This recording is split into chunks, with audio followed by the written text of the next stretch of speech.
सरकारों ने इस तरह का माहौल पैदा कर दिया कि शेड्यूल कास्ट का आदमी 10 किलो का होता है, दूसरा 1 कुंटल का होता है।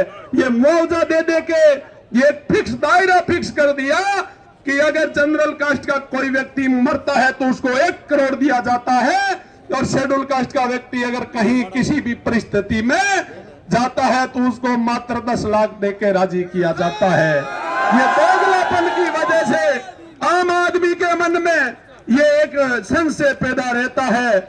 मैं कहता हूं विल पावर को कहीं कमजोर करने की जरूरत नहीं है मित्रों। आज तक अगर कहीं लड़ाई मजबूती से लड़ी गई है तो वहां जीत भी मिली है। आप लोग प्रतिनिधित्व करने वाले अग्रिम पंक्ति के जो लोग बैठे हैं, ये मत सोचे सरकार, ये मत सोचे कि ये लोग कहीं अकेले हैं।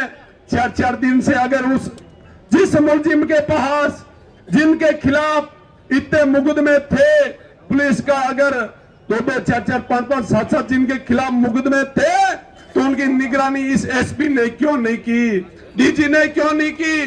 क्या कर रहे थे यहाँ का डिप्टी, क्या कर रहा था एसपी? सोचने का विषय है। अपराधियों को तो जेल के अंदर दूसरे एक्ट खूब बने हुए हैं।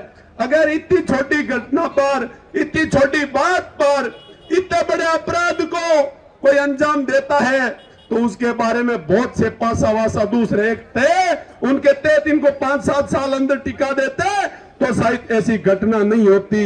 ये घटना तो चलो हो गई, लेकिन ऐसे अपराधी जीते राजस्थान भर में भरे हुए हैं। उनको सरकारें जो छोड़ने का काम कर रही है वो छोड़ने की बजाय उनको अंदर दिलाने का काम करे। राजस्थान का मुख्यमंत्री कान खोल के सुन ले, यही लोग है तेरे को उस सीट में बिठाने वाले। बालोतरा के एसपी तुम भी कान खोल के सुन ले, ये छट्टी का दूध याद दिला देंगे अगर मजबूती से जिस दिन लड़ना शुरू कर दिया। आप लोग कहीं कमजोरी महसूस नहीं करें, क्योंकि अपन ने ना तो कोई बड़ा व्यापार डिस्टर्ब हो रहा है, ना ही अपना कोई धंधा डिस्टर्ब हो रहा है। मजदूरी करने वाले लोग ज्यादातर ये मुख्य धारा से वंचित वर्ग के लोग हैं। ये अगर जिस दिन रोड पे इकट्ठा होना भी सीख लिया तो लड़ने की आवश्यकता ही नहीं पड़ेगी मित्रों, ये अपने आप टूट जाएंगे। आप लोगों को मजबूती के साथ खड़ा रहना है। ये जो अग्रिम पंक्ति का प्रतिनिधित्व जो बैठा है, ये जैसा डिसीजन लेते हैं हम आपके पीछे हैं। अगर कहीं लड़ाई लड़ने की कैसी भी परिस्थिति में आपको जरूरत पड़ेगी तो आपका भाई अगर गर्दन भी देनी पड़ेगी तो पीछे नहीं हटेंगे मित्रों।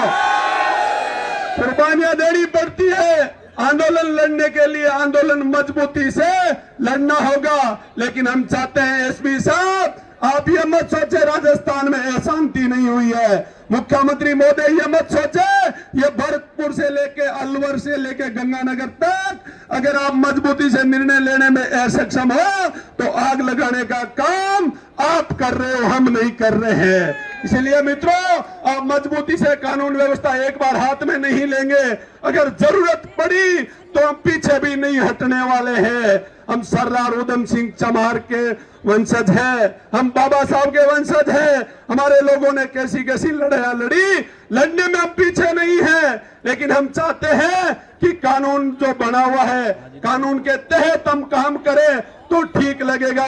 ये अपराधी कोई लंदन नहीं गया है, ये अपराधी कोई पाकिस्तान नहीं गया है, आपका ही कहीं छिपाया हुआ है। अपराधी को तुरंत ढूंढ ले, और ये जो सरकार व्यवस्था जो करनी है, ये जो इनकी मांगे हैं, हमारी जो मांगे हैं, उन मांगों पर तुरंत विचार करें। और मैं तो चाहता हूं कि यह सरकार अगर विचार करने पे मजबूर नहीं होती है तो मुख्यमंत्री कान खोल के सुन ले।